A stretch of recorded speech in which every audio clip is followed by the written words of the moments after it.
Hi, this is Nate, and today we are going to be reading Chapter 47, A Schoolteacher President. When Thomas Woodrow Wilson was 9, he was still having trouble learning his ABCs. When he was 10, he could read, but not well. Some of the people who knew him thought he was not very smart. Did they turn out to be wrong? Woodrow Wilson's parents had faith in their son, but what was even more important, he seems to have had faith in himself. Today, we believe he had a learning disability, probably dyslexia, which made it difficult for him to learn to read. In those days, no one understood about learning disabilities. Wilson had to solve his own problem. He did. Sometimes problems can become strengths. If Theodore Roosevelt had not had severe asthma when he was a boy, perhaps he would not have turned into a powerful man who loved the strenuous life. If Woodrow Wilson had been able to read easily, perhaps he would have been less determined to study and learn. Wilson was never able to read quickly, but that didn't stop him from becoming a college professor, president of Princeton University, governor of New Jersey, and president of the United States. "My best training came from my father," he said when he was grown up.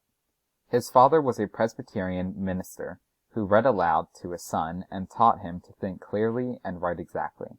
He assigned the boy subjects for speeches and essays and gave him suggestions to improve them. Woodrow Wilson became a brilliant speaker and a distinguished writer.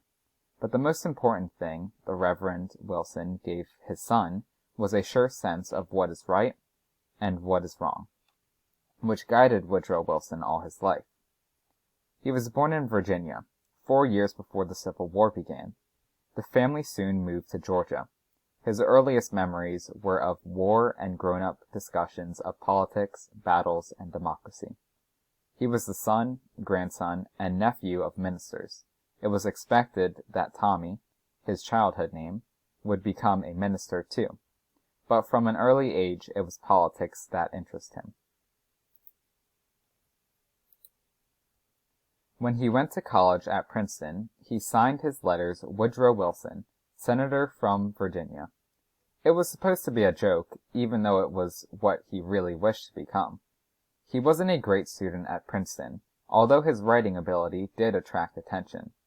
Then he went to law school at the University of Virginia, with the hope of entering politics, but he was shy, and politics was no career for a shy man.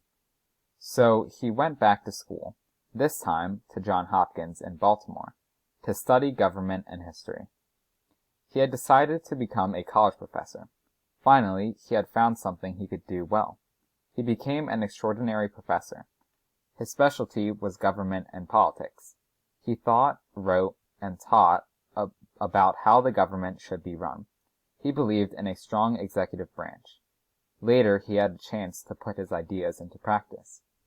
He was such a popular professor, it wasn't long before he was asked to be president of Princeton University. Woodrow Wilson was determined to make Princeton one of the best universities in the world. He did just that. People began talking about Princeton's unusual president, and that got him into politics, where he had always wanted to be. He ran for governor of New Jersey. The state's government was a mess. Its citizens were disgusted with the corruption.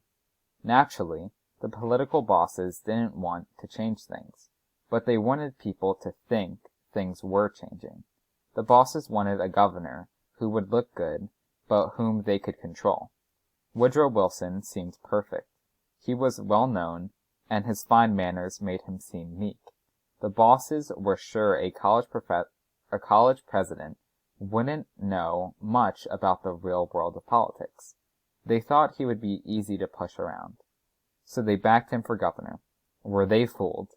Woodrow Wilson had steel in his bones and brains in his head. When he believed he was right, he wouldn't bend or budge.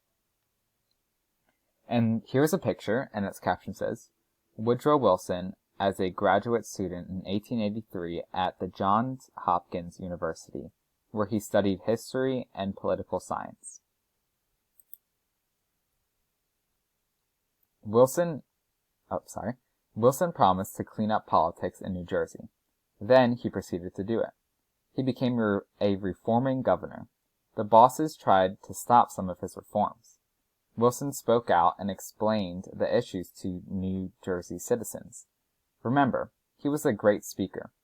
He asked the people to back him. They did. It was democracy at work.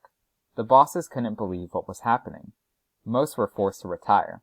New Jersey became a model state for a while. People everywhere began paying attention to Wilson the politician. In 1912, he was elected President of the United States. He knew just what he wanted to do as president. After all, he had been teaching about the presidency. He thought the president should be a strong leader. He believed in progressive goals. He wanted to improve working conditions, help the farmers with their problems, change the banking system, control monopolies, and lower tariffs. Other leaders had wanted to do those things too, but Congress and the special interests had stopped them. Wilson did exactly what he had done in New Jersey. He explained the issues to the American people. He told them to write their congressmen. Over here we have a picture, and its caption says, President Woodrow Wilson. And then we have another picture, and its caption says, thousands gather to witness Woodrow Wilson's inauguration. When the people speak out, Congress listens. When President Wilson explains the issues, America's citizens understood and responded. Soon, there were new and lower tariffs, a new banking system, and controls on the giant trusts. Wilson did what he had promised. He began to deal with the problem of the differences between rich and poor. He made our democracy reflect the wishes of the people, which was what Thomas Jefferson and James Madison had intended. But Wilson wasn't perfect. He did nothing about the racism that was a poison in American life. He seemed to accept it. He did not, until late in his life, believe in giving women the vote. Sometimes he was too sure of himself, and he wasn't good at understanding the other side's view of a problem. Wilson's ideas on foreign affairs were different from those of the presidents who came just before him. He was not concerned with making America powerful. He was not interested in treaties that gave unfair advantages to American businesses. He was not an imperialist. He thought that nations, like people, should not be selfish. He believed the United States should help other nations become democratic. Mostly, he hoped to stay out of foreign affairs. Woodrow Wilson wanted America to fulfill the vision of the founders. He wanted the United States to be great because it stood for the right things. He was getting things done in the nation when something happened that he hadn't expected. An archduke was assassinated in Europe, which started a war that changed the world, the whole world. So up here we have a picture, and its caption says, the spark that ignited a world's war. The Archduke Ferdinand of Austria-Hungary and his wife Sophia are assassinated in Sarajevo, Bosnia, in June 1914. So that was chapter 47. I hope you all have a great day.